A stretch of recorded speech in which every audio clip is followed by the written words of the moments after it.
I am Joel Obermayer. I am the founder and executive director of Widen the Circle. Thank you for joining us with us in this conversation with our 2025 Obermayer Award winner, Susanne Franke of the Schalker Fan Initiative. Before I turn to her, I just want to quickly mention that our next event will actually be our showpiece, the Obermayer Awards in Berlin in early February. You can see them live from Berlin on Sunday, February 1st. We will also be doing a sort of rebroadcast a couple of days later at a time that's probably easier for folks in the US to see it. And we will be sending out information about both of those. But definitely please consider coming. It's really quite an amazing event, and we have really great awardees this year. Now, before we get to Susanne, I'm just going to give my quick spiel for Widen the Circle. So let me just give you a quick introduction to who we are. Our big idea is that Widen the Circle confronts long-standing injustice rooted in racism, antisemitism, and attacks on historic memory and democratic values. We do this work in the United States and Germany by empowering spectacular people that we call remembrance activists. These are people who expose legacies of persecution and use the lessons of history to bring communities together and to promote healing, among other things. And Widen the Circle has offices in the US and Germany, and we work in three main program areas. The first is the Obermayer Awards, which we run on behalf of the Obermayer family. Each year we honor Germans who've done extraordinary things to preserve pieces of Jewish history and culture in Germany, and who have used lessons from that history and work from that history to fight modern prejudice and bigotry. Second, Widen the Circle has developed a network of more than 400 remembrance activists all across Germany who do remembrance projects and use remembrance to fight modern prejudice in Germany. I believe, Susanne, your organization would fit into that network. And then third, Widen the Circle runs a fellowship program that builds bridges among educators, activists, and thought leaders, really remembrance activists themselves, in the United States and Germany. These are people who are dealing with historic legacies of injustice, and we bring a cohort of these amazing people together for a year-long program anchored by a immersive educational program in Berlin. They learn a ton about remembrance. They also begin to share knowledge and collaborate in order to amplify their further work. We have many examples of really profound developments and work that have come from this group of folks that are fellows. And we're in the process of building a community and network in the United States that has many similarities to what we've done in Germany. So that's what we do. I think that didn't take too long, so that gives us time to talk to Susanne. So let's bring up Susanne.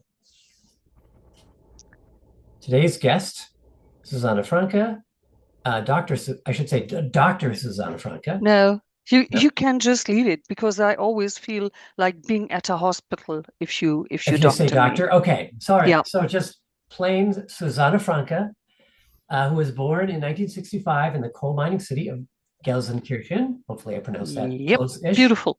Thank you. As a child, she would accompany her father to Schalke 04 soccer games. This is a professional club based in that city. Walking past former coal mines on the way. And later she earned a PhD in English studies, though we will not call her doctor. And she's been involved with the Schalker Fan Initiative for nearly 25 years and served as a CEO from 2006 to 2014. And now you're on the board of directors, of course. For her work, Susanne and the Schalker Fan Initiative received a 2025 Obermayer Award. Of course, congratulations. And in her professional life, she currently works for a nonprofit that provides vocational training to disadvantaged youth in Africa, Asia, and Latin America. So welcome, Susanne. Thank you for joining us. And, thank you for having me. Our pleasure. And with that introduction, what we're actually going to do is we're going to pause for a moment, and we're going to watch a short film about the Schalker Fan Initiative so that it can really get us started in our little bit of background and a little bit of discussion. So let's do that now.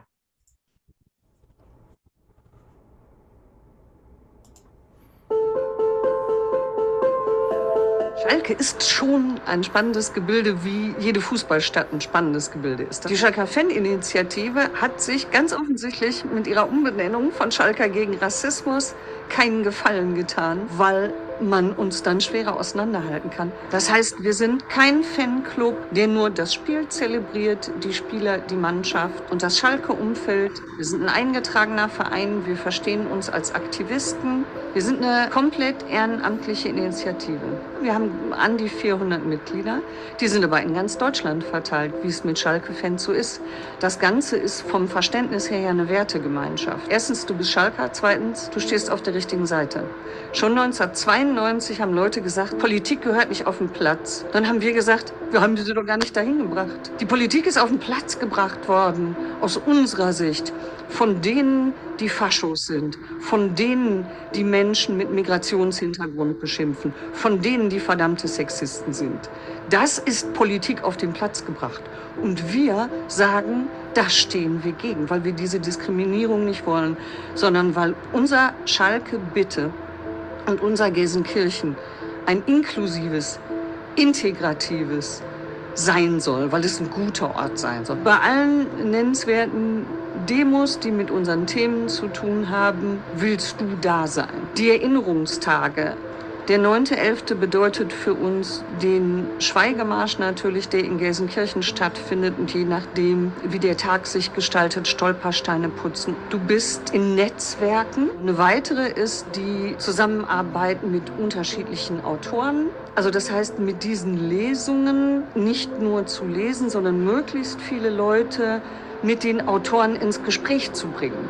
Dann gibt es das Segment der Jugendarbeit. Und ich glaube, gerade dann auch in diesem Fußballkontext für junge Menschen als Sozialarbeiter, Fußball zieht halt. Ne? Man ist interessiert an Schalke.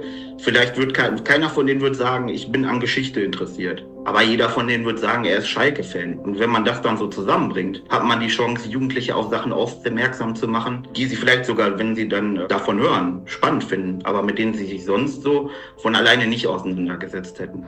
Und mit laufend erinnern natürlich wirklich bürgerwissenschaftliche Forschung und Erinnerungsarbeit. Die Schalker Fan Ini möchte mit seinen Projekten dorthin gehen, wo es weh tut. Deshalb hat die Schalker Fan Ini auch Interesse an weiteren Geschichtsprojekten zur Zeit des Nationalsozialismus. Und deshalb passt es auch, sich mit der Zwangsarbeit zu beschäftigen. Da würde ich auch sagen, das ist für uns als Institut zu sehen, die Geschichtskultur, also mitgestalten an der Geschichtsarbeit ist das eine, aber die Erinnerungskultur ist das, was hinterlassen wir eigentlich. Und das würde ich sagen, da ist die Schalker Fan Ini in beiden Bereichen sehr erfolgreich. Sie haben sich dem Thema gegen Diskriminierung, Rassismus und Antisemitismus verschrieben. Bei all dem Traurigen, was wir auch erleben in der jüdischen Gemeinde, manchmal auch verzweifeln lässt, sind das solche Dinge wie die Veranstaltung mit Susanne oder mit dem Verein, die einen doch wieder hochholen, die einem zeigen, dass es andere Menschen gibt, dass es Menschen gibt, die daran wirklich arbeiten, eine gute Zukunft für unser Land zu gestalten. Gleichzeitig sind auch ganz viele neue Themen dazugekommen in den vergangenen Jahren. Eben Homophobie, Queerfeindlichkeit sind größere Themen geworden. Das heißt, dir muss klar sein, dass es im Endeffekt nicht nur wir sind gegen Rassismus gehen kann, weil die gleichen Mechanismen von Ausgrenzung, von sich aufwerten und auf andere runtergucken und sie unter Umständen sogar angehen, dass sich diese Mechanismen ja gegen verschiedene Gruppen wiederholen. Und im Fußball habe ich das Gefühl, und das ist ja auch so, komme ich mit ganz anderen Menschen ins Gespräch, mit denen ich einfach auch vielleicht erstmal im Alltag sonst nicht ins Gespräch kommen würde und die auch eine andere Haltung haben als ich.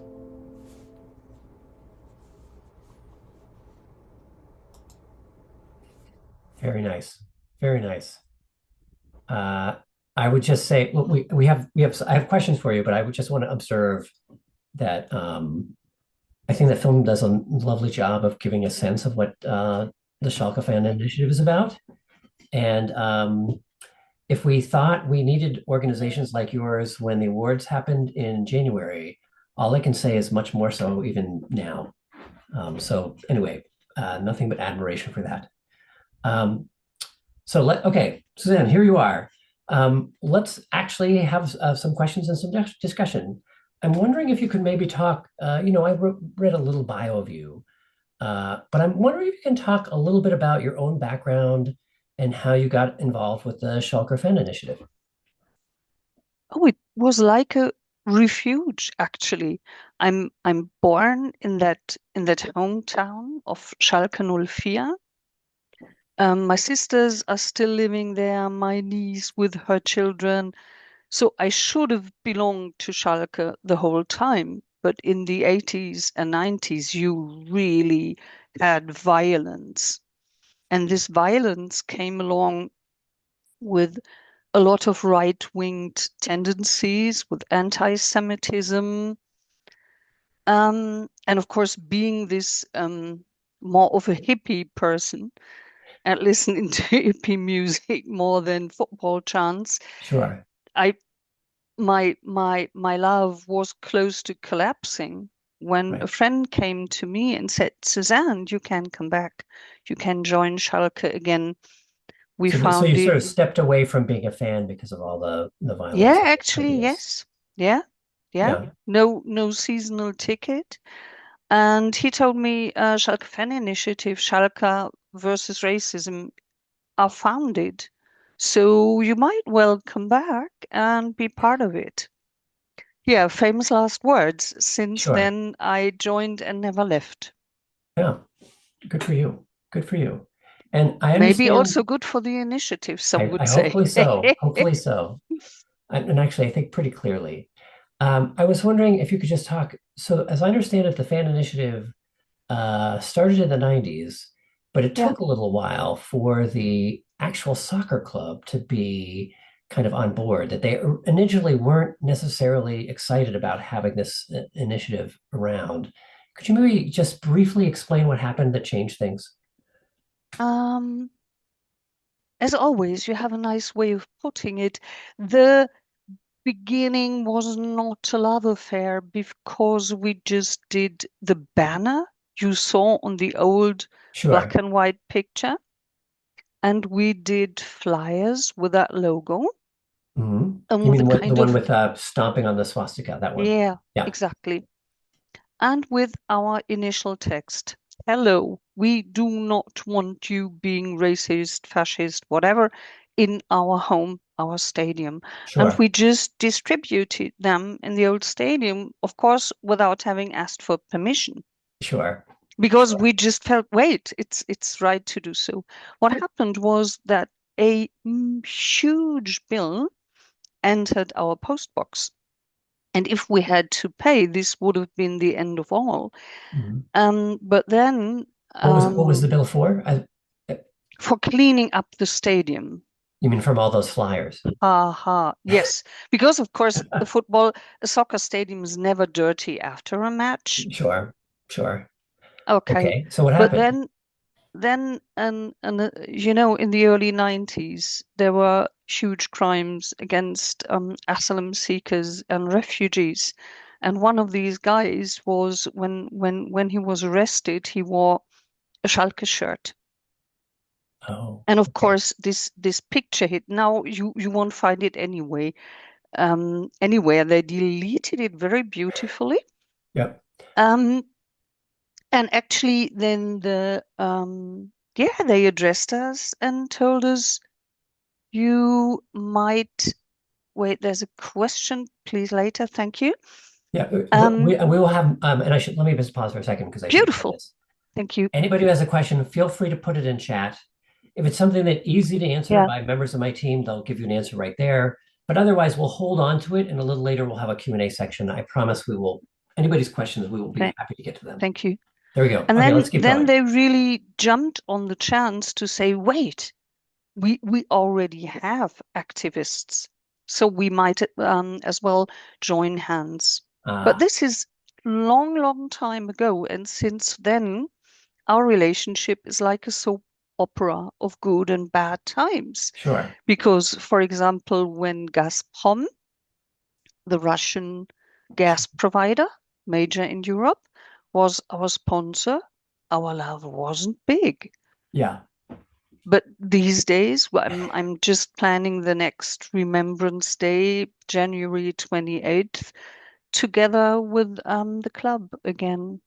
Nice, nice. Let me keep going with a kind of a related question, which is, we saw a lot of different types of activities that Schalke is involved in that film.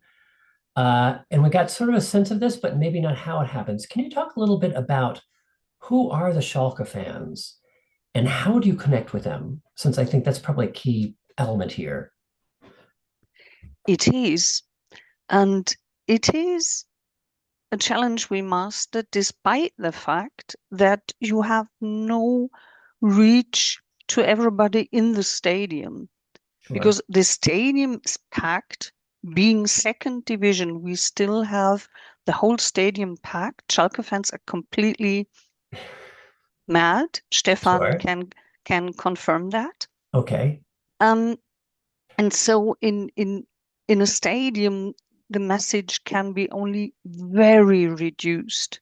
Sure. For example, you'd agree with the club on having certain posters, Sure. like joint statements. Sure. So if you want to reach out, you have to do social media. Because there's 200,000 Schalke fans and the inhabitants of the city of Gelsenkirchen. And we want to communicate with them, to lure them into our events and actions. Got it. And of course, that definitely means that you meet different people than you usually do.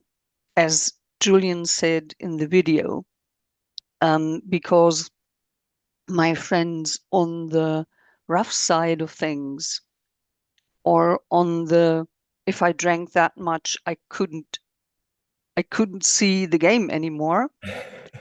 These people are not my friends.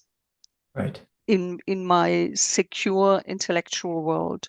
But this is the proper world, the complete mixture of all of it, of the backgrounds, of lots of money and education and everything else, the rough side of things, but never, never, never discrimination and fascists. Right. And I guess I would just say something that I think was maybe a little bit in the film and certainly feels true, which is that the point is that many of these are people who wouldn't normally come to an initiative that fights racism or something like that. No. And that's sort of the point. Yes? Yes, definitely. Because actually already in the beginning, we knew we cannot be and will not be an organization who saves Germany from becoming fascist again or discrimination. So we decided on this focus, Gelsenkirchen and Schalke fans. Yeah. But in this focus, you have this very, very different people. And most of them wouldn't be interested in remembrance activism. But many of these are blue and white, so the team's colors. Right. There are so many, so impressive Jewish personalities connected to the history of the club. So that every 9th of November, of course, we memorize these people. Their histories is connected to the famous Schalke 04, and you can walk the streets and see the stumbling stones we have, and we also saw them in the film. Great. So it is definitely a chance. Yeah. And I think you have said to me before that one of the things about reaching such a diverse group of people is that you can't just stay in your comfort zone when you reach out to them. No. And this is actually, I think this is a learning for all sides, because I'm not arrogant enough to say that the people on the rough side of things, they also leave their comfort zone when they're talking to people like me, because the whole wording, the anti-discriminative wording, is a pain in their ears also. And so if you do it, both sides learn a lot. Jump onto a train going to an away match, and you really, really have some social adventure. I can only recommend that if you have this special sense of humor. Yeah. Can I ask you, maybe could you talk to us a little bit about like what kinds of things do you do for outreach? Like what activities do you engage in to kind of bring in kind of a variety of people into your programs? One thing is to be present for people on the way to the home matches. There is one big street and it leads to the stadium. It's kind of run down like the whole city. And we have a storefront there. And the glass is intact. I'm very surprised because we still have that huge sign there and the glass is not broken yet. I'm very happy. And all involuntary work, we would open this place and we would have soft drinks, coffee, but definitely also beer. People can exchange and they can finally meet us. People really want to talk. Okay, some want to play table soccer also. But there you would have the whole range of people. They would drop by. So this is a very physical action. Then we take every chance we have to be seen in the stadium. Sure. But this is mostly via the club itself. Yeah. When you have sounds like Americans might say, and it sounds like it fits, that essentially you have a clubhouse where Schalke fans like to hang out, but there's also kind of this added element to it related to the racism and so on. Gotcha. Exactly. And then you would have really programmatic work, and this would be to regularly invite authors or journalists. Sure. We know all of these guys working on the thin line between social society work and sports. So this is very nice. They know us, we know them. They come to Gelsenkirchen, they have a proper audience there. And surprising people show up at these readings. Programmatic is also that our remembrance activism isn't only passive, just like walking the stumbling stones or cleaning and polishing them. We have, as Mrs. Sabine Kittel from the Institute for City History explained, this lady, this working group actually does civil science because there's more paperwork than we do have historians. Yeah. And now Sabine had to learn to trust us. In the beginning, she was like, oh my God, these bunch of people are going to do history. Hallelujah. But then there's such a strong trust because I said, dear Sabine, we're not a bunch of people throwing stones, okay? You relax, we work together, you see it works out. And we finished one project and we have another one. Yep. And this is really deep civil science work with all of your archives and challenges you have. Right. And for example, I remember you have a group that's called Remember While You're Walking that does... this is the working group, yeah. So that is it. I gotcha. Yeah. And they also do podcasts that have stories about people who used to live in the town, correct?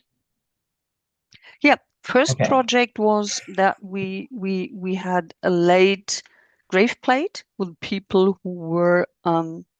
what would be the name for that? If you were buried somewhere and brought back to your hometown as a history grave. So it was a huge nameplate with Nazi victims, but they have all been killed in different places by the Nazis. And nobody had her history, and we researched all of them. Gotcha. So you had kind of a memorial plate of some sort, and then you've been developing the stories off of those. Yeah. That's great. And then we have all of this reactive stuff. You know, refugees come to hometown, we act. Yeah. Nazis do a demo, we act. Yeah. So I have two different things to ask you about, but I'm going to follow up with what you just said.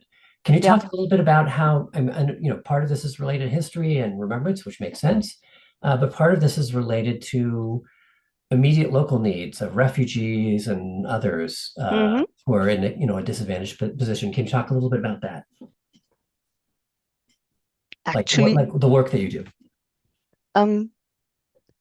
It's just now I feel connected a lot to Stefan Schirmer from Mainz, because you build a community of good-willed people with Schalker Fan Project. These are social workers, full-time social workers, with the Jewish community, with several actors in town. So whenever things are happening, whenever you read, for example, that a place for underprivileged children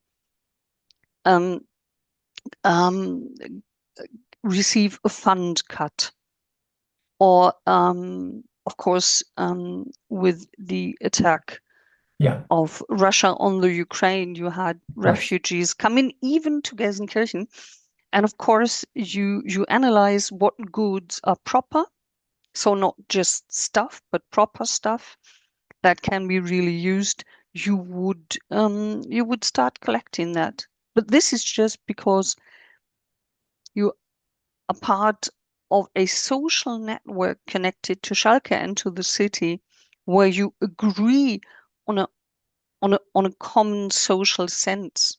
Yeah, that makes sense. Let me move in a slightly related but different direction, which is just, one of the things that we talked about in the emails we sent out about this event, and, I think it makes sense to talk about here. Can you talk about the situation with the far right in Germany right now, and kind of what your role is in pushing back? I understand that it's a little bit overwhelming. You and I talked about this earlier today.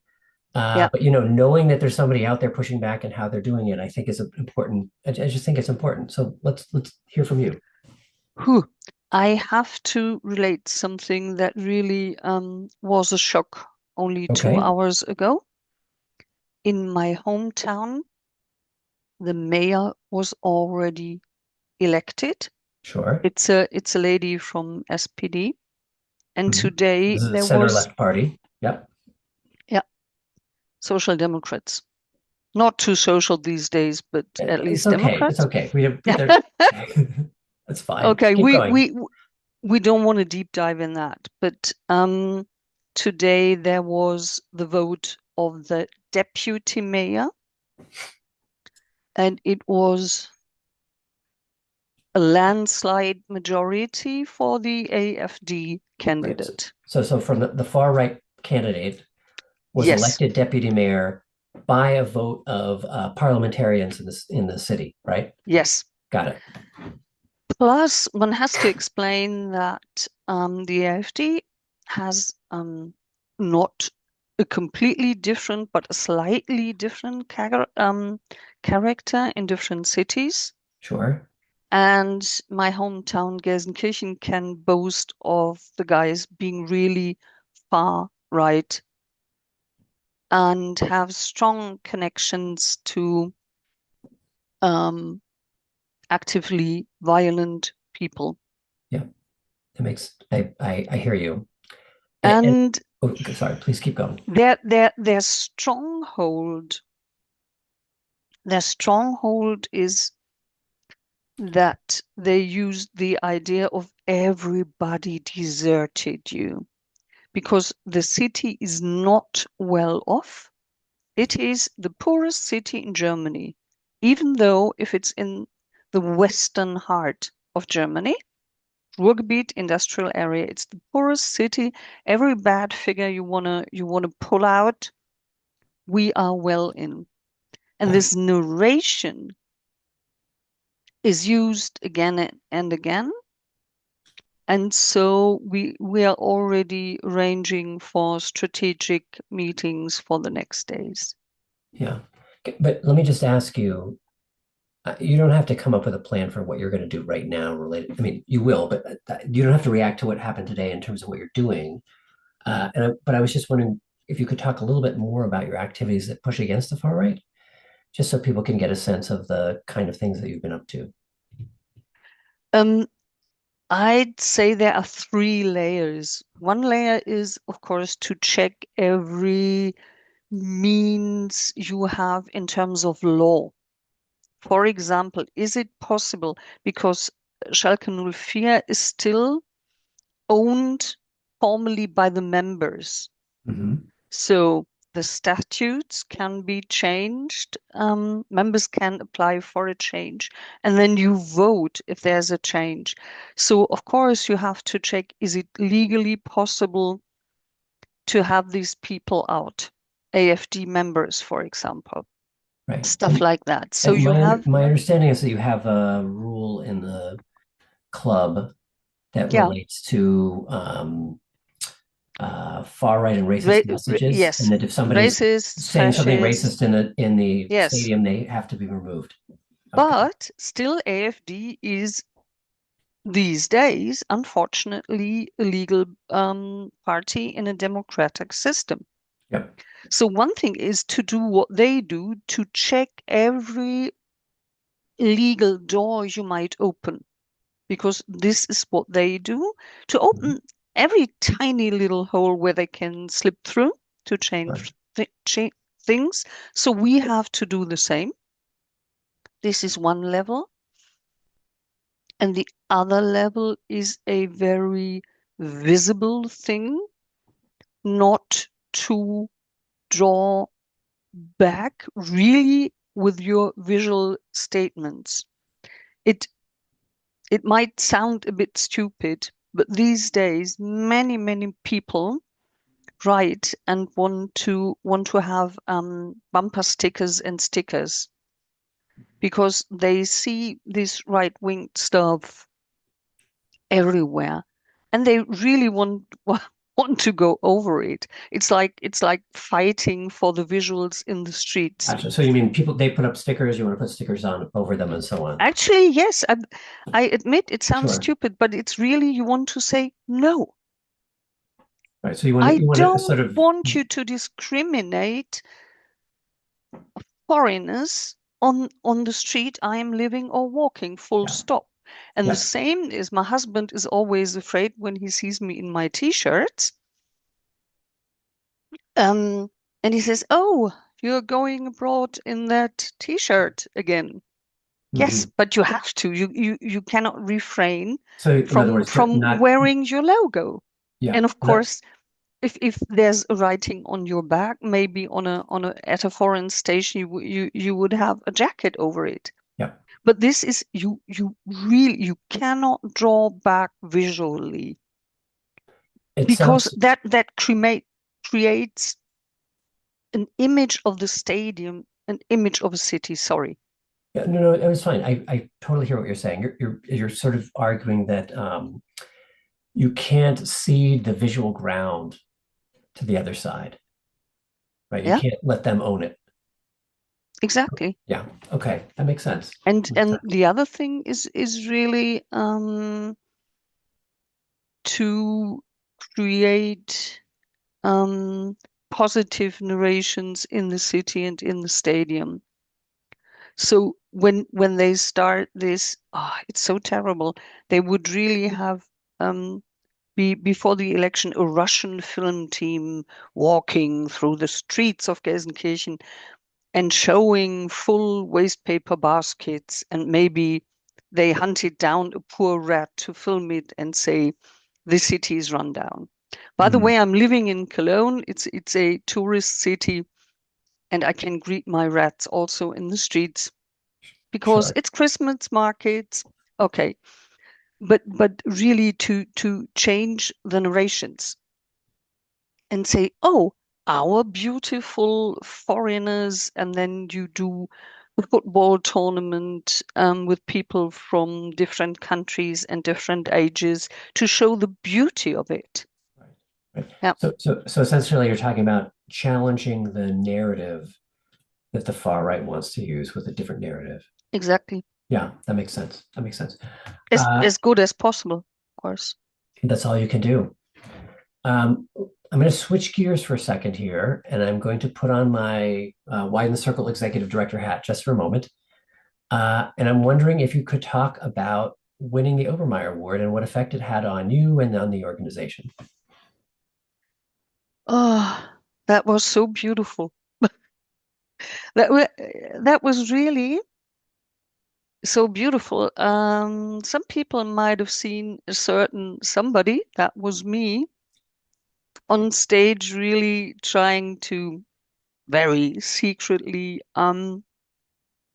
wipe away tears because of several moments. One is that the last moment we won an award that had maybe a resembling importance is long ago, and we had this youth with us who was completely blasted by the atmospheres, but mainly by the other awardees.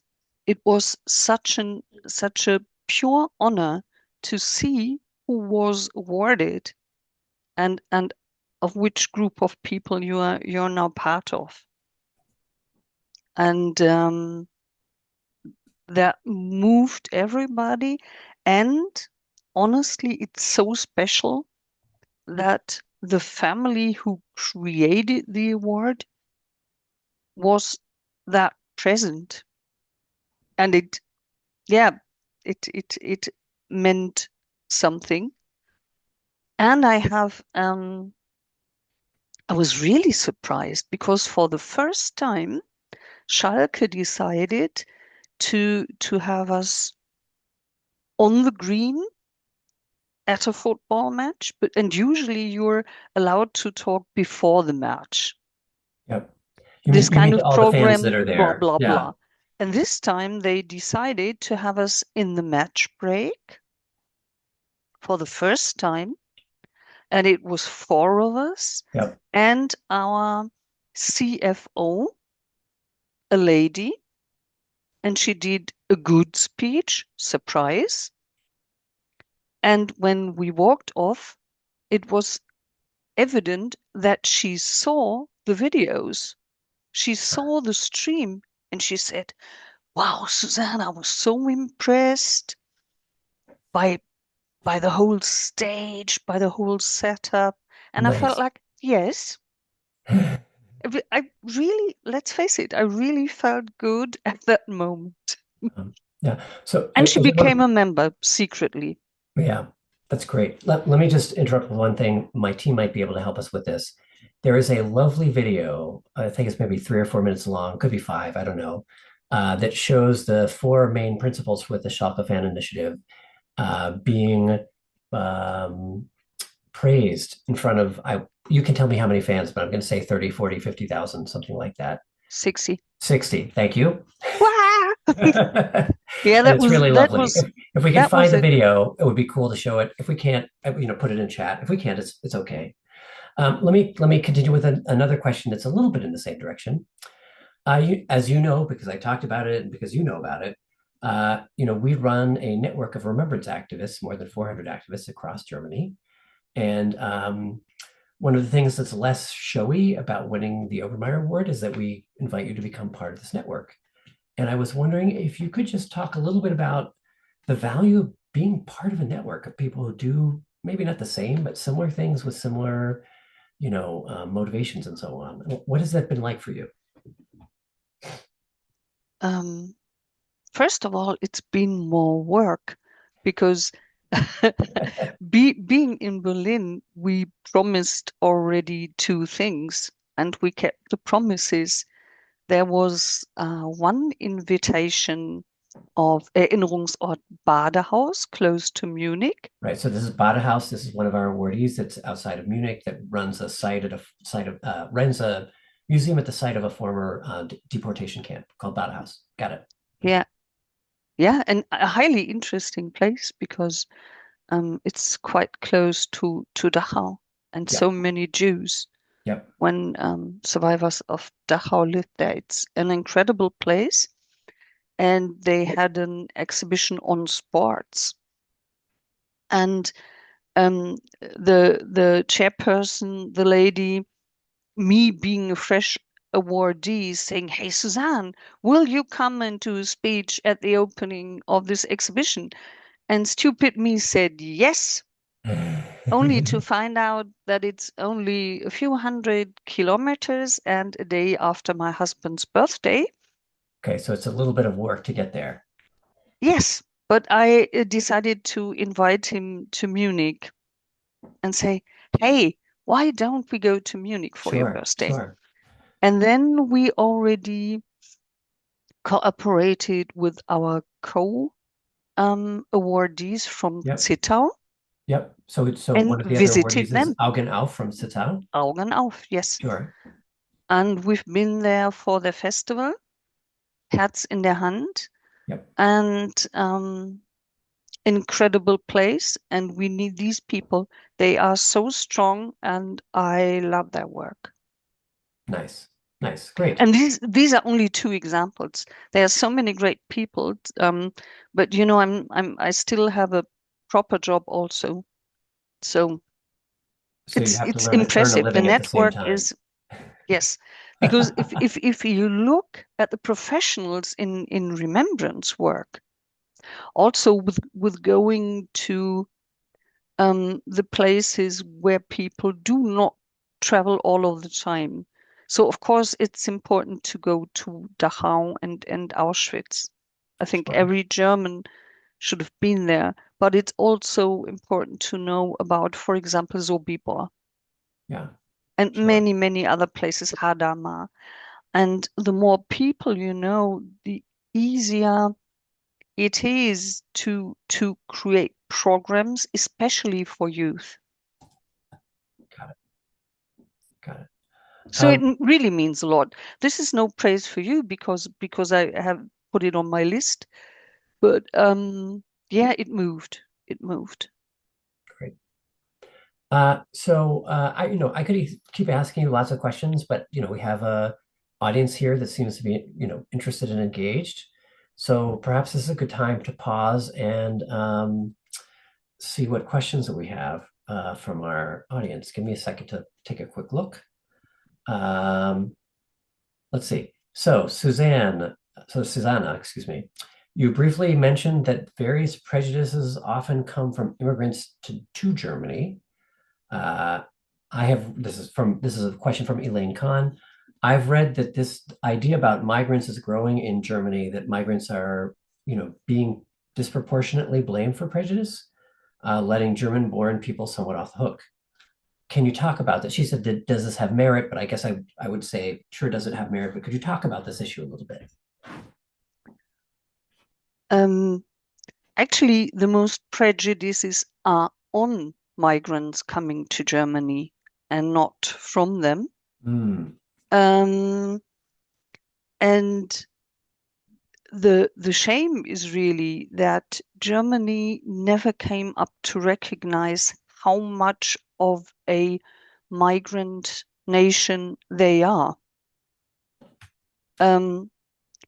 If people start talking about it, they usually start in the 60s, where we invited workers from Turkey and Poland, especially to work in coal mine and steel industry. But that happened already in the 19th century.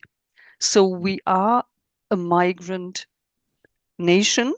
Sure. And plus, I completely agree, the term migrant makes me mad so often, because social workers would talk about the so-called third generation.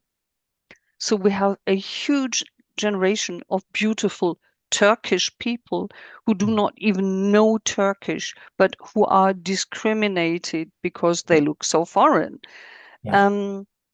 Who even don't know their home country very good, maybe visited their granddad or grandma in Anatolia 1 or 2 times. So actually, we did such a lot of wrong that it's hard to describe. And this is why I feel it's important for every German being as obviously white as me to check, who are my friends? Yeah. Do I know only my bubble, my age, my social sphere? Yeah. Because if a country consists of so many migrants, whatever that may mean, Sure. isn't it spooky that so many people don't have friends with a background from Turkey, Syria, Poland, Russia? Sure. It is. Sure. And this is really, we have a lot to do. I hope that serves a bit. Let me just follow up with one small item here, which is, I guess I was just wondering, do you think the focus on migrants and whether there's prejudice there or not lets German-born folks off the hook a little bit? In other words, that it there should be more focus on It's definitely, and it was Elaine Kahn, right, who asked that question. That's right. This is one of the worst tricks people play, because if you look at the statistics of violence on women or children or in the streets or whatever, you see that sorry to say so to every gentleman being around, but that it's a very youth male problem, and not a country problem. And of course, if this group of young males has a mainly Turkish background, this is only because in a certain period in Germany, we just didn't have that many children. Right. But it is not because they are. And it is to me, a huge abuse of statistics. Yes. Yeah. So I agree completely. Excuse me for my lengthy answer, but my husband is working at a school with youth, mostly migrants, and they are born in this town. And we love them. We love to work with them. We love to do interreligious work. Sure. He's just with them tonight. And so a lot to do. Yeah, that makes sense. That makes sense. Klaus has a question, which actually is almost a question I was planning to ask at some point. So thank you, Klaus, for this one. He asks whether other Bundesliga clubs engage in similar initiative to yours with Schalke. And I guess I would add to that, maybe you could talk a little bit about how some of the things that Schalke has done has spread to other clubs. You can talk a little bit about both those things. Actually, the question is so to say part of the challenge. We are grassroots. Schalke didn't found us. Schalke doesn't give us money. Of course. We are self-founded, self-guided NGO initiative. Yeah. So we are non-governmental. So, for example, a club which I do not like at all, our local rival, they started. Also, they put a lot of money in it. But you mean a fan initiative, like similar to yours? In their work against discrimination and remembrance work and so on. Sure. Fair enough, but this is not a grassroots. Sure. But well-deserved, but a well-funded initiative of a club. And this is a difference. So the question is already a challenge for me. Yeah. Because I of course, that. St. Pauli, German club, would boast themselves of being the cool, we love everybody, very slightly left-winged, interactive stuff. And it's also their merchandise, but Schalke has not founded us. And as said, good and bad times in the relationship. But of course, FC Ente Baghdad from Mainz, Stefan Schirmer, Yeah. they He's are, here. I know, because he wrote already, I know that guy. Yeah. And why do we know each other? Because we have to know each other, because they are also activists. Yeah. And they have not been founded and funded Right. by any football club. Oh, Stefan just wrote that we're Fairness United. Thank you. Good to have a little solidarity in the Zoom. Susanna, let me just clarify something here. My impression is that there are a range of, let's say, initiatives, some of which are attached to the local soccer club, some of which where the connection is much more tenuous, but that are involved in some of the same issues you're involved in, and that where you've been quite influential with some of them. Did I understand that right? Mm-hmm. The difference is, are you a group of fans with this approach and you fight for your ideals, no matter if the club loves you or not, supports you or not? Or are you something that the club founded and paid for? This is the major difference. And you would have, for example, also in Hamburg, up north, there would be an initiative in remembrance work, and they consulted us. So many fan groups doing remembrance work, they really consult us. What do you do? How do you do? How do you fund? That makes But sense. to have this full-fledged approach of saying it's not only the past, Right, it's also what's happening. but it's never again, every day you go into any stadium in the That makes world. sense. And I just want to point out one more thing. I think probably everyone in the audience got this, but it's worth repeating, which is for the groups, the fan initiatives that are funded by the professional club. Of course, they don't have the ability to be independent and disagree with the club, at least not the way that you can as an independent group. And I imagine, you said your relationship has gone up and down over time. And I imagine that's largely can happen because you are independent, correct? Exactly. Yeah. So one thing is, for example, what do you do if you feel that a world championship in Qatar is completely wrong? Yeah. And your sponsor is Qatar Airways, like in Bavaria, Munich? Sure. Do you just eat it because your club is the most successful club in Germany? Sure. Or do you confront? If you are paid by somebody, you won't. And if success is your major value and not your ethics, there you go.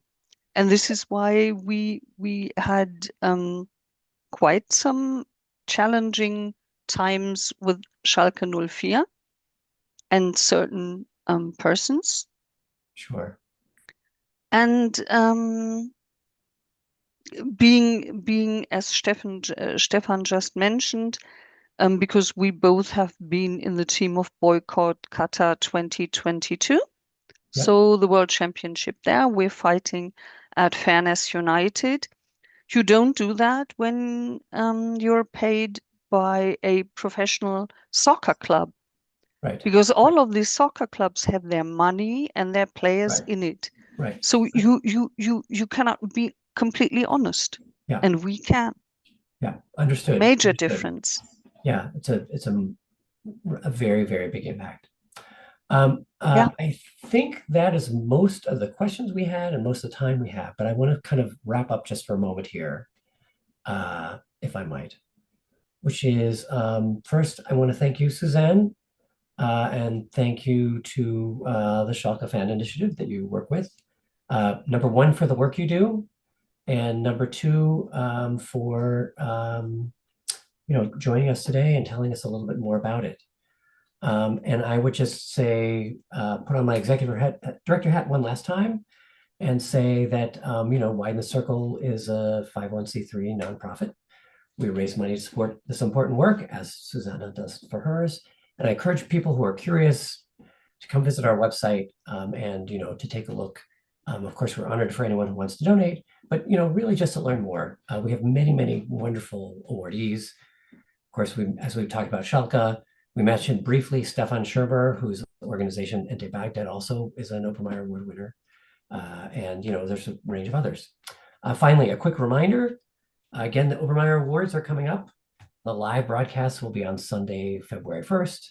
The sort of rebroadcasts will come 2 days later and be at a time that's a little bit easier for people in the US. And we will, anybody who's registered for this particular event will make sure to send you an invitation to that. Rebecca, am I right? Yes. Yes. Okay, good. We can do that. And, do I have one more?